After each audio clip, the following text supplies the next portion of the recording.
तो कहानी की शुरुआत में हम आर्थर नाम के हिटमैन को देखते हैं, जो कि पैसे लेकर लोगों को मारने का काम किया करता था। आर्थर अपने आखिरी मिशन के बाद रियो नाम की जगह पर शांति से रह रहा होता है। दरअसल आर्थर के लास्ट मिशन के बाद लोगों को लगा था कि आर्थर की डेथ हो चुकी है, इसलिए आर्थर ने भी मरने का नाटक किया और अपनी नकली पहचान बनाकर रियो में रहने लगा।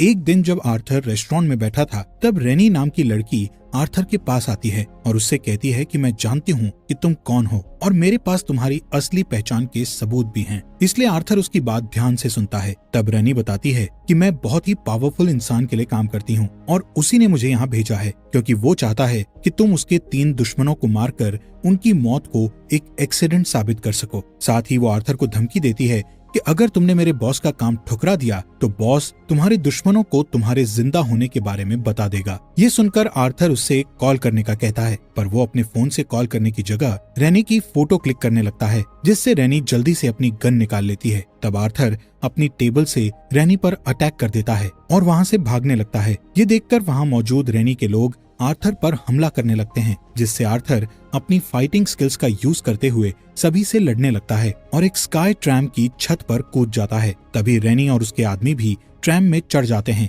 और अंदर से आर्थर पर गोलियां चलाने लगते हैं। तब आर्थर की नजर वहां से गुजर रहे हैंड ग्लाइडर पर जाती है, इसलिए वो जल्दी से उस हैंड ग्लाइडर पर कूदकर उन लोगों से दूर भाग जाता है। अब शाम को आर्थर अपनी बोट पर जाता है और कुछ लोगों को अपनी बोट की चेकिंग करते हुए देखता है, इसलिए वो अपने रिमोट कंट्रोल का यूज करके बोट पर लगे बॉम्ब्स को एक्टिव कर देता है। दरअसल आर्थर ने इसी तरह की इमरजेंसीज के लिए अपनी बोट पर बॉम्ब्स लगाए हुए थे, ताकि जब भी कोई उसकी बोट की छानबीन करे तो वो बोट को ब्लास्ट करके सारे सबूत मिटा सके। खैर, जैसे ही वो रिमोट का बटन दबाता है तो बोट पर मौजूद सभी लोग ब्लास्ट के कारण मारे जाते हैं। इसके बाद आर्थर एक पुराने कंटेनर में जाता है, जहां उसने अपने हथियार, पैसे, फोन्स और बहुत सारे नकली पासपोर्ट छुपाए होते हैं। आर्थर सबसे पहले अपने पुराने पासपोर्ट को जलाता है और दूसरा पासपोर्ट लेकर थाईलैंड चला जाता है, जहां वो अपनी पुरानी दोस्त मी से मिलता है। यहाँ मी आर्थर को उसके घर की चाबी देती है। तब आर्थर अपने घर के अंदर जाकर फर्श के नीचे से अपना सामान निकालता है, जो कि उसने बहुत पहले छुपाया हुआ था। इसके बाद वो अपने लैपटॉप से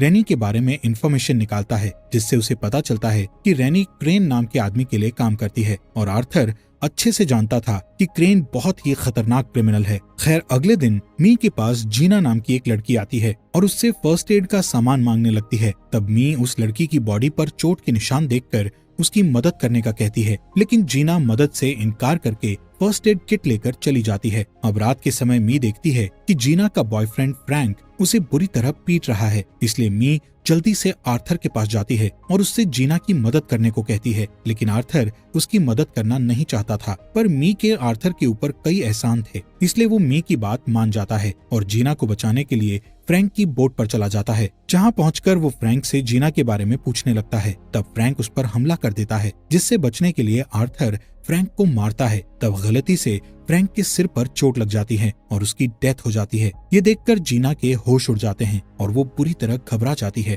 इसी बीच मी जीना को किनारे पर लाने के लिए अपनी बोट को वहां लाती है। इधर आर्थर बोट के चारों ओर देखता है तो उसे एक गन, जीना का पासपोर्ट और उसका फोन मिलता है। इस फोन में उसे अपनी तस्वीर दिखाई देती है, जिसे देखकर आर्थर को समझ नहीं आता कि आखिर जीना के पास उसकी फोटो क्यों है। इसके बाद आर्थर सभी सबूत मिटाने के लिए उस बोट में आग लगा देता है और वापस किनारे पर आ जाता है। यहाँ आर्थर जीना को जगाता है और उस पर गन पॉइंट करके पूछता है कि क्या तुम क्रेन के लिए काम करती हो, जिस पर जीना उसे कोई जवाब नहीं देती और उसके कपड़े उतारकर उसे इम्प्रेस करने की कोशिश करती है। तब आर्थर आसानी से उस पर हावी हो जाता है और उससे कहता है कि तुम्हारे ये तरीके मेरे ऊपर काम नहीं करेंगे, इसलिए अपनी जान बचाना चाहती हो तो मुझे सब कुछ सच बता दो। ये सुनकर जीना डर जाती है और आर्थर को सब कुछ सच बताने लगती है। वो बताती है कि मुझे यहाँ क्रेन ने भेजा है, लेकिन मैं उसके लिए काम नहीं करती हूँ। यहाँ आर्थर को पता चलता है कि क्रेन जीना को ब्लैकमेल करके उससे अपना काम करवा रहा है। असल में क्रेन का प्लान था कि जीना फ्रैंक की गर्लफ्रेंड होने का नाटक करेगी और जब फ्रैंक उसे मारेगा तब आर्थर का ध्यान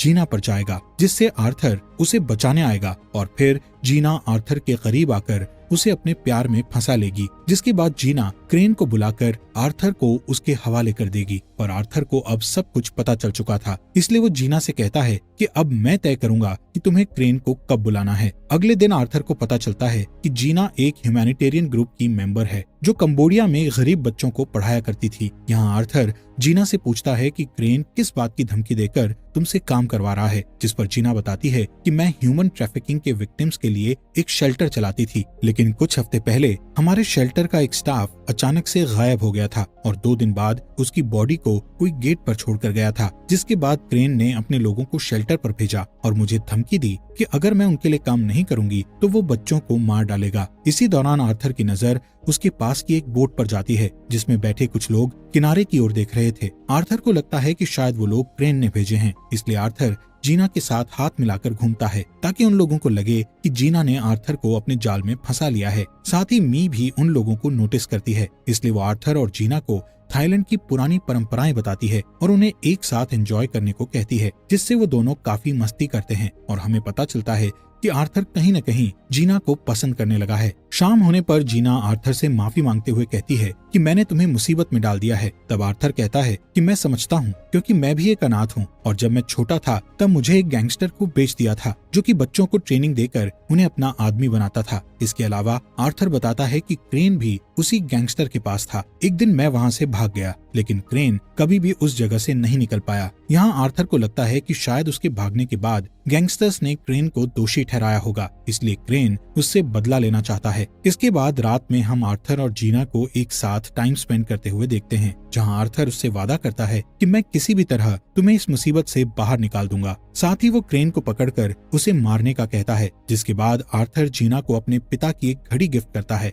इस घड़ी को वो हमेशा अपने पास रखता था क्योंकि ये उसके पिता की आखिरी निशानी थी, लेकिन अब वो जीना से प्यार करने लगा था, इसलिए वो अपनी कीमती चीजें जीना को दे देता है। अगली सुबह कुछ पुलिस ऑफिसर्स का एक ग्रुप बीच पर आता है। तब जीना पहचान जाती है कि वो क्रेन के आदमी हैं, इसलिए आर्थर उनसे लड़ना शुरू कर देता है, जिस दौरान कुछ ऑफिसर्स जीना को पकड़ लेते हैं। इसलिए आर्थर के पास अब क्रेन से बात करने के अलावा कोई और रास्ता नहीं बचता है। कुछ देर बाद आर्थर को क्रेन के पास ले जाया जाता है। यहाँ क्रेन जान चुका था कि आर्थर जीना से प्यार करने लगा है, इसलिए वो आर्थर से कहता है कि अगर तुम जीना को छुड़ाना चाहते हो तो तुम्हें मेरे लिए 3 मर्डर्स करने होंगे और उन मर्डर्स को एक एक्सीडेंट की तरह दिखाना पड़ेगा। क्रेन सबसे पहले क्रिल नाम के आदमी का नाम बताता है जो कि अफ्रीका का हाई प्रोफाइल आर्म्स डीलर है और इस समय वो मलेशिया की जेल में कैद है। यहाँ क्रेन आर्थर को एक पिल देता है और कहता है कि क्रिल को मारकर तुम्हें ये पिल खानी होगी ताकि मेरे लोगों को तुम्हारी लोकेशन का पता चल जाए और वो तुम्हें सही सलामत बाहर निकाल लें। असल में क्रिल जिस जेल में था वो समुद्र के एक आइलैंड पर थी और इस समुद्र में कई शार्क फिश भी थी।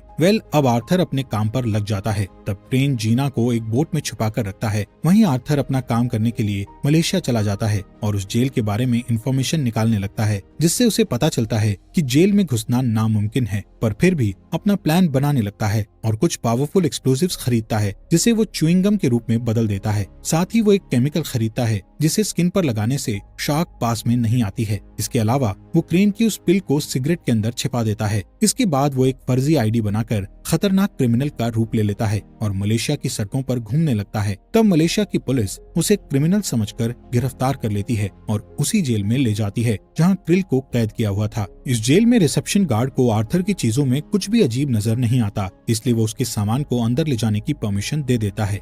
कुछ दिन तक आर्थर जेल में आराम से रहता है और अपने टारगेट के बारे में इंफॉर्मेशन निकालने के लिए दूसरे कैदियों से बात करने लगता है। यहाँ क्रिल के आदमी हर समय उसके साथ रहते थे क्योंकि बहुत से लोग क्रिल को मारना चाहते थे। क्रिल अपना सारा कारोबार जेल से ही संभालता था और वो इस जगह का असली मालिक था। एक दिन आर्थर देखता है कि एक कैदी क्रिल को मारने के लिए उसके पास जा रहा है। तब आर्थर उस आदमी के ऊपर चाकू फेंककर उसे मार देता है, जिससे क्रिल की जान बच जाती है और क्रिल आर्थर से इम्प्रेस हो जाता है। इसलिए क्रिल आर्थर को अपने साथ डिनर के लिए इनवाइट करता है, जिस पर आर्थर शर्त रखता है कि डिनर के दौरान क्रिल के पास उसका कोई भी आदमी नहीं होना चाहिए। इस बात पर क्रिल भी मान जाता है। फिर शाम के समय आर्थर को क्रिल के पास ले जाया जाता है, जहाँ क्रिल आर्थर को अपने साथ काम करने का कहता है। यहाँ क्रिल जैसे ही पीछे मुड़ता है तब आर्थर उस पर कूद जाता है और उसकी गर्दन को दबाकर उसे मार डालता है। इसके बाद वो क्रिल की ड्रिंक में सांप का जहर मिला देता है ताकि सबको लगे कि क्रिल ने सुसाइड किया है। साथ ही वो क्रिल की बॉडी को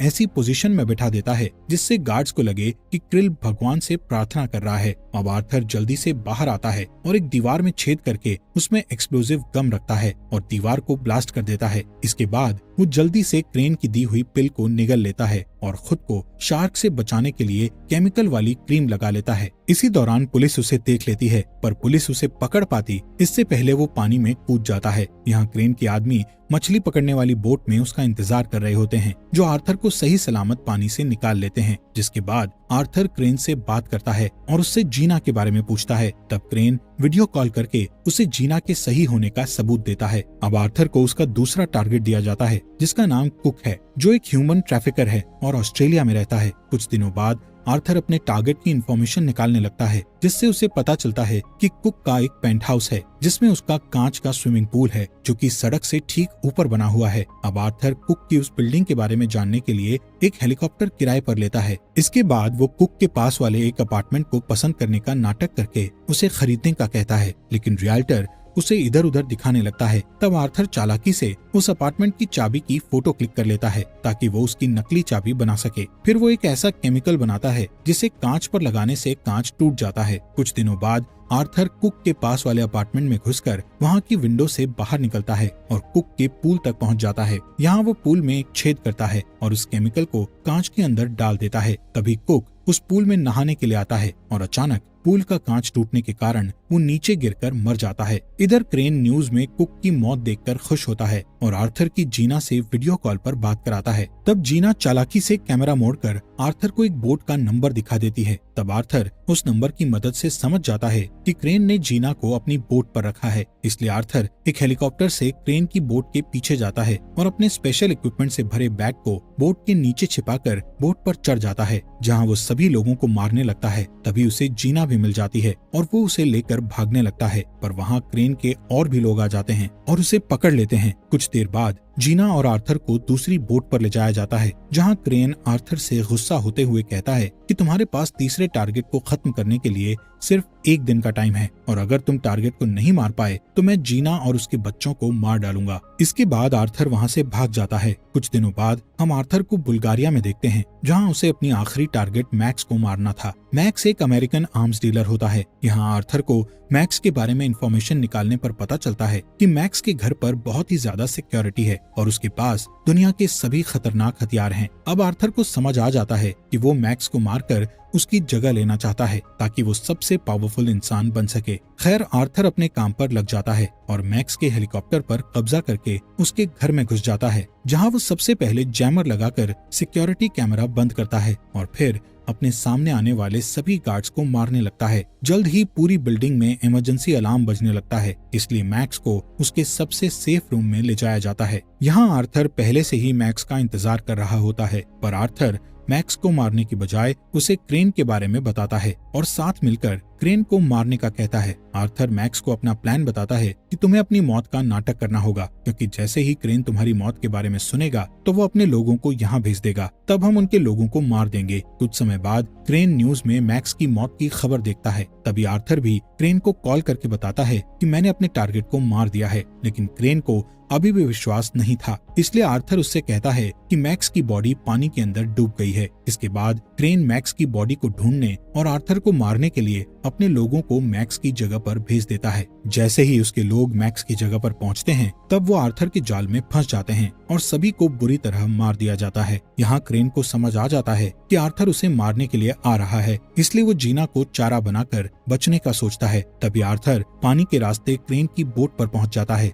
और क्रेन के लोगों को मारने लगता है, जिस दौरान क्रेन अपने आदमियों से जीना को वापस अंदर लाने का कहता है। तब जीना गार्ड से बचने के लिए उससे लड़ने लगती है। तब गार्ड जीना के पेट में शूट करके उसे जकूजी में फेंक देता है। थोड़ी देर बाद क्रेन बाहर आता है और जीना को पकड़कर अंदर ले जाता है। यहाँ आर्थर अभी भी गार्ड से लड़ाई कर रहा होता है। तब क्रेन बोट में छिपे बॉम्ब्स को एक्टिव कर देता है, जिसके बाद क्रेन अपनी दूसरी बोट से भागने की कोशिश करता है, लेकिन तभी आर्थर जीना के पास आ जाता है और जीना उसे बॉम्ब के बारे में बता देती है। इसलिए आर्थर जल्दी से जीना को बोट के इमरजेंसी रिलीज पॉड में बिठा देता है और उसे दूर भेज देता है। इसके बाद आर्थर क्रेन के पीछे जाता है और उसके सभी गार्ड्स को मार देता है। ये देखकर क्रेन एक चेन से आर्थर को बांधने लगता है, लेकिन आर्थर अपनी स्किल का यूज करके क्रेन को ही बोट से बांध देता है। तब क्रेन हंसते हुए कहता है कि ये बोट जल्द ही ब्लास्ट होने वाली है और तुम मेरे साथ मारे जाओगे। पर इस बात पर आर्थर को कोई भी टेंशन नहीं होती और वो बॉम्ब फटने से ठीक पहले